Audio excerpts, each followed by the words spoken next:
అందరికీ నమస్తే అండి. సీఎం చంద్రబాబు నాయుడు గారు గతంలో ప్రతిపక్ష నేతగా ఉన్నప్పుడు ఆయన మీద వైఎస్ఆర్ కాంగ్రెస్ పార్టీ వాళ్ళు కొన్ని తప్పుడు కేసులు పెట్టారు, అక్రమ కేసులు పెట్టారు. ఎటువంటి ఆధారాలు లేకపోయినప్పటికీ స్కిల్ డెవలప్మెంట్లో స్కామ్ జరిగింది, దాదాపుగా 330 కోట్లు దారి మళ్ళింది, అందులో చంద్రబాబు గారు తినేశారు, ఆయన హెరిటేజ్కి మళ్లించేశారు, టీడీపీ ఆఫీస్కి మళ్లించేశారు, అది ఇదని విపరీతమైన తీవ్రమైన ఆరోపణలు చేసి కేసు పెట్టి 52 రోజుల పాటు జైల్లో పెట్టారు. అదే వైసీపీ రాజకీయ పతనానికి అదే దారి తీసింది, కూటమి గెలుపుకి అదే పునాదిగా మారింది.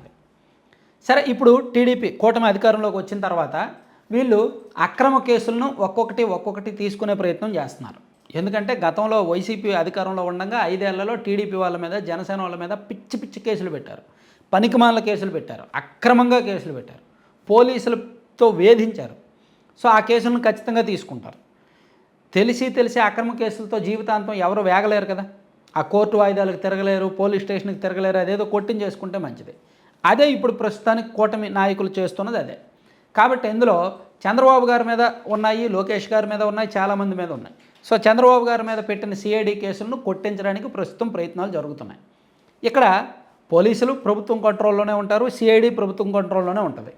అయితే ఏ పార్టీ అధికారంలో ఉంటే వాళ్ళ మాట వింటారు. గతంలో వైసీపీ అధికారంలో ఉన్నప్పుడు ఇదే సిఐడి వాళ్ళ మాట విని చంద్రబాబు గారి మీద కేసు పెట్టారు. ఇప్పుడు సిఐడి టీడీపీ వాళ్ళ కంట్రోల్లో ఉంది కాబట్టి, వీళ్ళ అధికారంలో ఉన్నారు కాబట్టి ఆ కేసును విత్డ్రా చేసుకోవడానికి ప్రయత్నాలు జరుగుతున్నాయి. దీనిలో ఎటువంటిగా లీగల్గా ఎటువంటి ఇబ్బందులు లేకుండా, లీగల్గా అంతా సామరస్యపూర్వకమైన ప్రొసీజర్ జరిగేలాగా, జడ్జీల నుంచి, న్యాయమూర్తుల నుంచి ఎటువంటి అబ్జెక్షన్స్ రాకుండా ఉండాలి అంటే లీగల్ క్లియరెన్స్ కావాలి. దానికోసం సంప్రదింపులే జరుగుతున్నాయి. దీనిలో భాగంగా జడ్జి గారి మీద ఇంటెలిజెన్స్ నిఘా పెట్టారు అని వైసీపీ వాళ్ళు తెర మీదకి తీసుకొచ్చిన ఒక అంశం సంచలనంగా మారింది. ఈరోజు సాక్షిలో అదే రాశారు, వైసీపీ సోషల్ మీడియాలో అదే ప్రచారం చేస్తున్నారు. జడ్జి మీద తెలుగుదేశం పార్టీ వాళ్ళు నిఘా పెట్టారు, ఇంటెలిజెన్స్ టీం నిఘా పెట్టింది, ఆయన పర్సనల్ వ్యవహారాల మీద, ఆయన ఇంటి వ్యవహారాల మీద మొత్తం నిఘా పెట్టారు. చంద్రబాబు గారి కేసులను ఏ కోర్టులో అయితే ఉన్నాయో ఆ కోర్టు న్యాయాధికారి మీద వీళ్ళు నిఘా పెట్టి ఆయన్ను బెదిరించే ప్రయత్నం చేస్తున్నారు, లోబర్చుకునే ప్రయత్నం చేస్తున్నారు అనేది ఆరోపణ. జడ్జీల మీద నిఘా పెడితే జడ్జీలు ఊరుకుంటారా? ఖచ్చితంగా ఊరుకోరు. ఖచ్చితంగా అది దేశవ్యాప్తంగా సంచలనం అవుతుంది. అప్పట్లో జగన్మోహన్ రెడ్డి గారు సుప్రీంకోర్టు ప్రధాన న్యాయమూర్తి కావాల్సిన ఎన్వి రమణ గారికి వ్యతిరేకంగా కంప్లైంట్ ఇచ్చారు. అది దేశం మొత్తం సంచలనమైందిగా.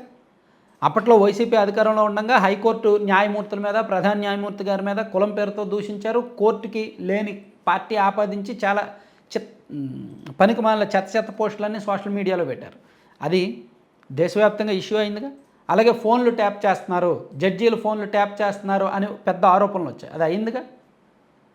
సో అందులోకి ఇక్కడ జడ్జి మీద నిఘా పెడితే జడ్జీలు ఖచ్చితంగా వాళ్ళకున్న సర్వాధికారాలు వాడుకుంటారు, వాళ్ళంత స్వేచ్ఛ ఇవ్వరు. కాబట్టి కోర్టులో పిటిషన్ దాఖలైందా, పోలీస్ స్టేషన్లో కంప్లైంట్ దాఖలైందా, లేదా జడ్జీలే ఏమైనా స్వయానా చెప్పారా, ఈ మూడిట్లో ఏదీ లేకుండా నిఘా పెట్టారు అని రావడం కేవలం రాజకీయ ప్రయోజనాల కోసం మాత్రమే వైసీపీ వాళ్ళ తెర మీదకి తీసుకొచ్చిన అంశంగా మనం భావించాలి. వన్స్ ఎప్పుడైతే ఆ జడ్జి గారు కంప్లైంట్ ఇచ్చారు, లేదంటే ఆ జడ్జి గారు ఓపెన్గా కోర్టులో చెప్పారో నా మీద నిఘా పెట్టారు అనే విషయం జడ్జి గారు కోర్టులో చెప్పినా, లేదా వాళ్ళ తరపున ఏదైనా కంప్లైంట్ రిజిస్టర్ అయినా, పిటిషన్ దాఖలైనా అప్పుడు మనం నమ్మాలి. అప్పుడు వరకు ఇటువంటి సంచలనం కోసం వైసీపీ వాళ్ళు తీసుకొచ్చిన అంశాన్ని మనం నమ్మకూడదు.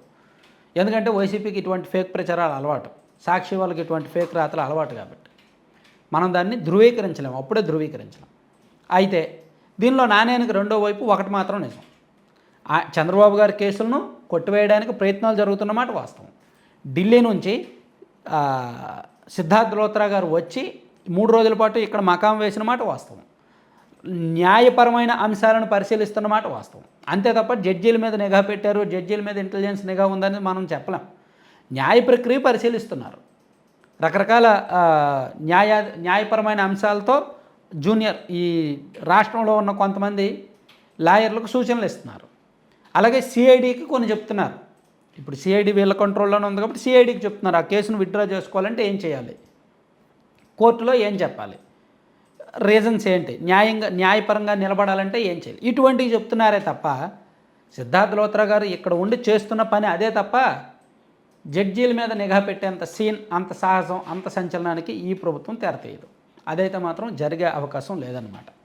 సో ఒకటి జరిగితే ఇంకోటి ఏదో చెప్పడం వల్లనే వీళ్ళు డైవర్ట్ అయిపోద్ది, ఇష్యూ డైవర్ట్ అయిపోద్ది. అదేమో నమ్మరు. నిజానికి సిద్ధార్థ్ లోత్రా గారు ఇక్కడ ఉన్నారు, ఆ ప్రయత్నాలు జరుగుతున్నాయి, సిఐడి మీద ఒత్తిడి తీసుకొస్తున్నారు, సిఐడి వాళ్ళు ఆ ప్రయత్నాలు చేస్తున్నారు అనడం వరకు వాస్తవమే. కానీ ఇంటెలిజెన్స్ నిఘా పెట్టారు, జడ్జి గారిని బెదిరిస్తున్నారు, జడ్జి గారిని ప్రలోభ పెడుతున్నారు, జడ్జి గారితో బేరాలు ఆడుతున్నారు, వాళ్ళని ఈ ప్రయత్నం చేస్తున్నారు అనడం మాత్రం తప్పు అనమాట. సో ఏది జరిగిద్దో అది రాయడం, అది తెలుసుకోవడం ఉత్తమం.